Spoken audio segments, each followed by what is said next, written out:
When I first thought about rejuvenations, I recall a personal experience, restoring an old family photo album. It was just about preserving the image, it was about reconnecting with the emotion and memory they carry. This small act of rejuvenations deepens my understanding of what renewal truly means. The album worn page and faded photo held story of my family, reaching generations. Restoring it wasn't just about preservations, it was about giving this story a new life for future generations. Rejuvenations, a word that evokes image of renewal, revival, and transformations. It is the act of breathing new life into something that has aged, worn out, or lost its vitality. But what happened in the process of rejuvenations? This dynamic known as the subject-object nexus invites us to question, how do we perceive object? How does the act of rejuvenations redefine both the object and the subject? Rejuvenation is everywhere, from city that adapt on industrial zone into creative hub to natural landscape revival after decade of degradations. Think about the High Line in New York City, a former railway track turned into a vibrant urban park. This is not just transformations, it's about how we reimagine the past to shape the future. Rejuvenations can take many forms: physical repair, cultural revival, and even personal renewal. Whether it's a weather monument restored to its former glory or a person finding a new purpose in life, rejuvenations is a process of transformations, of refining what is old into something new and meaningful. As philosopher Graham Harman suggests, objects exist not merely in themselves, but in the relationship they form. Rejuvenation then is not just about the object's physical state, but also about how it is perceived and also recontextualized by the subject. On a personal level, rejuvenation can mean self-care or a journey or rediscovery. A person recovering from burnout or finding joy in a forgotten hobby undergoes their own rejuvenations, much like an object restored to purpose. Rejuvenation often focuses us to confront the tension between preservations and transformations. How much of the original essence do we retain? How much do we adapt to meet contemporary needs? This question makes rejuvenation a deeply thoughtful act. Rejuvenation is more than just repair or revival. It is a profound process that breeds the past, present, and future. For instance, restoring a historical site preserves the memories of its past, make it functional for the present, and ensure its relevance for future generations. Let's take another example of semiotic. Imagine the Eiffel Tower. For some, it is an iconic structure signifying love and art. For others, it might symbolize human ingenuity or even over-commercializations. The meaning of this object varies based on the subject culture and personal context. Rejuvenation in this case does not just maintain its physical forms, but ensure its symbolism evolve with times. This brings us to the subject-object interactions. Rejuvenation is not a one-sided process. As the subject acts upon the object, their perceptions evolve. They discover new meanings, connections, and value, transforming themselves in the process.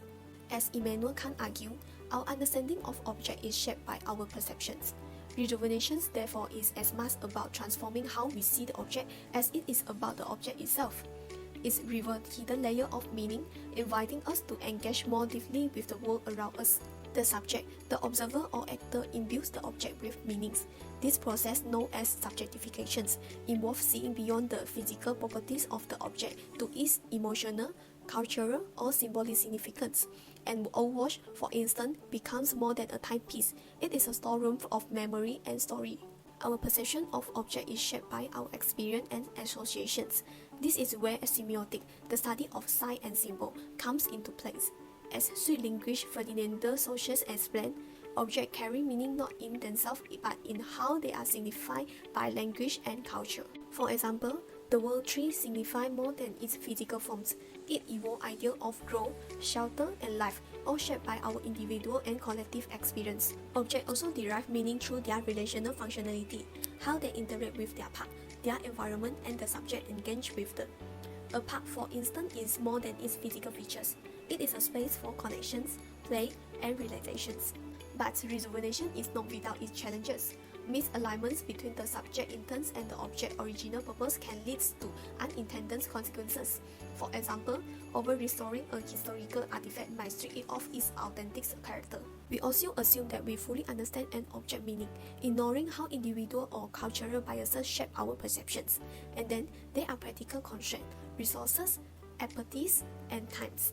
Consider the challenges faced in large-scale restoration projects. Resources are often limited, and the decisions of what to preserve and what to modernize can be contentious.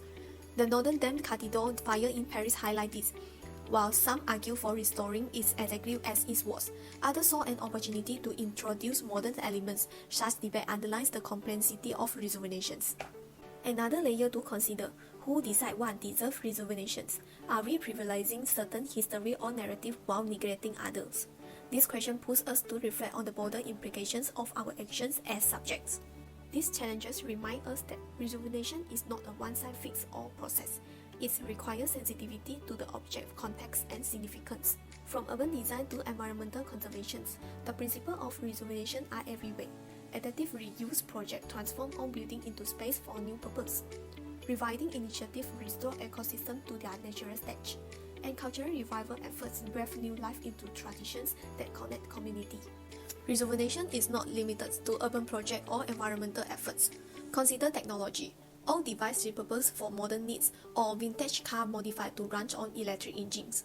This is a powerful example of respecting the original object while adapting it to contemporary demands. In art, the restorations of famous paintings like the Sistine Chapel by Michelangelo demonstrate the delicate balance between preservations and interpretations. Every stroke added during restorations carry the weight of maintaining the original while engaging with the present. Each example highlights the subject-object interplay, how we as subject edge upon object to create renewable meaning and purpose. Rejuvenation starts with intentions. Look around you. What in your community, cultural, or even within yourself could benefit from this edge of renewal? Let's embrace the potential of rejuvenations, not just as observer, but as active participants shaping a world of endless possibility.